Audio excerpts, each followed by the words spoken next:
మంచిర్యాల జిల్లా కేంద్రాన్ని health hub గా మార్చి రోగులకి ఉన్నత వైద్యం అందిస్తానని ఎమ్మెల్యే కుక్కిరాల ప్రేమ్సాగర్ రావు ప్రకటించారు. మంగళవారం ప్రేమ్సాగర్ రావు నివాసంలో ఏర్పాటు చేసిన మీడియా సమావేశంలో ఆయన మాట్లాడారు. మంచిర్యాలలోని ఐబీ స్థలంలో అనాలోచితంగా నిర్మించిన మార్కెట్ కాంప్లెక్స్ భవనాన్ని మాతా శిశు ఆసుపత్రిగా మారుస్తానని స్పష్టం చేశారు. అలాగే ఐటీఐ స్థలంలో సూపర్ స్పెషాలిటీ ఆసుపత్రిని నిర్మిస్తానని తెలిపారు. కొంత సమయం తీసుకున్న ఆసుపత్రుల ఏర్పాట్లో వెనుకడుగు వేసేది లేదని తేల్చి చెప్పారు. మంచిర్యాల నియోజకవర్గం జిల్లాలో ఎక్కడా గంజాయి అమ్మకాలు వినియోగం లేకుండా చర్యలు తీసుకుంటున్నట్లు చెప్పారు. నార్కో టీం, పోలీస్ ప్రత్యేక బృందాలతో గంజాయి రవాణా, విక్రయాలు ఆట కట్టిస్తామని హెచ్చరించారు. బెల్టు షాపుల్లో మద్యం అమ్మకాల్ని నిషేధించాలని అధికారులని ఆదేశించినట్లు తెలిపారు. గూడెం ఎత్తిపోతల పథకం ద్వారా సాగునీరు అందించడానికి ఏర్పాట్లు జరుగుతున్నాయని, చెరువుల్ని నింపడానికి చర్యలు తీసుకున్నామని తెలిపారు. టీఆర్ఎస్ నుంచి కౌన్సిలర్లు స్వచ్ఛందంగా కాంగ్రెస్ లో చేరి అధికార మార్పిడి కోరుకునే విశ్వాసంకి ముందుగా వచ్చారని వివరించారు.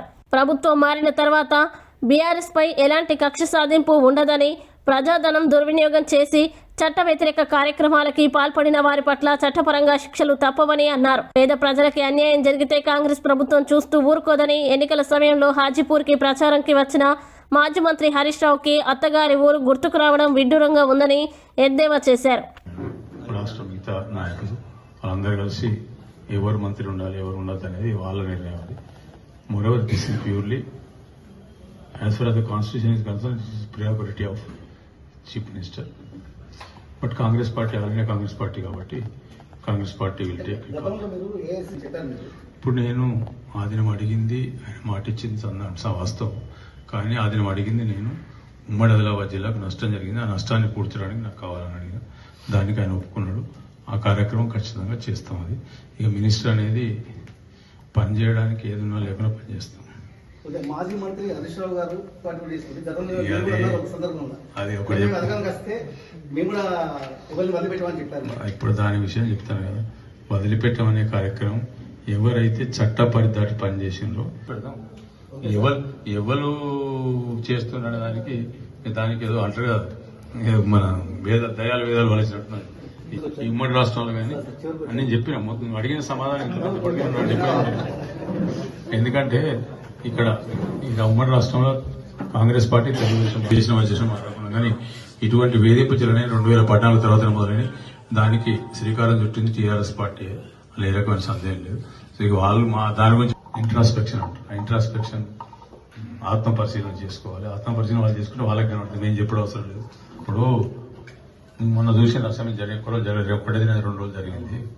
అసెంబ్లీలో ఎక్కడన్నా ఇంతవరకు 9 మొన్న ఇవ్వలేదు, మైకాళ్ళకి ఇచ్చినాం కదా, వాళ్ళు మాట్లాడేదంతా విన్నాం, మేము మాట్లాడినాం.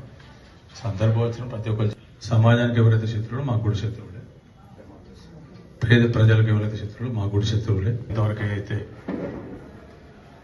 2 కిలోలు మొదలుపెట్టి బస్తాకు దాదాపు 5 కిలోల వరకు తీసుకొని క్వింటాలకు 10 కిలోలకి తీసుకున్నారో దాన్ని మొట్టమొదటి రాష్ట్రంలో మంచిర్యాల నియోజకవర్గంలో 6 తారీఖు బంద్ చేయడం జరిగింది. 6 తారీఖు నుంచి ఎక్కడ కూడా జోకడం కాంటా పెట్టే కాడ ఎక్కడ కూడా తీసుకోవడం లేదు. ఒక గోనె సంచి బదులు అంత తప్ప ఇంకా వేరే ఎక్స్ట్రా ఎక్కడ తీసుకోవడం లేదు. దానికి సహకరించిన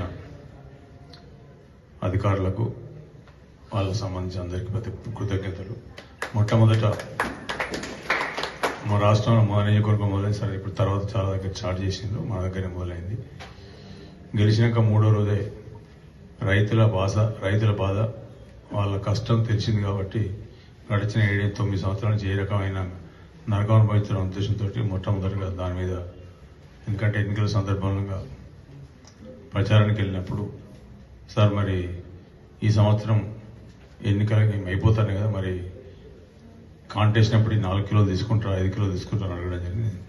ఎన్నికల తర్వాత చూడండి అని చెప్పిన.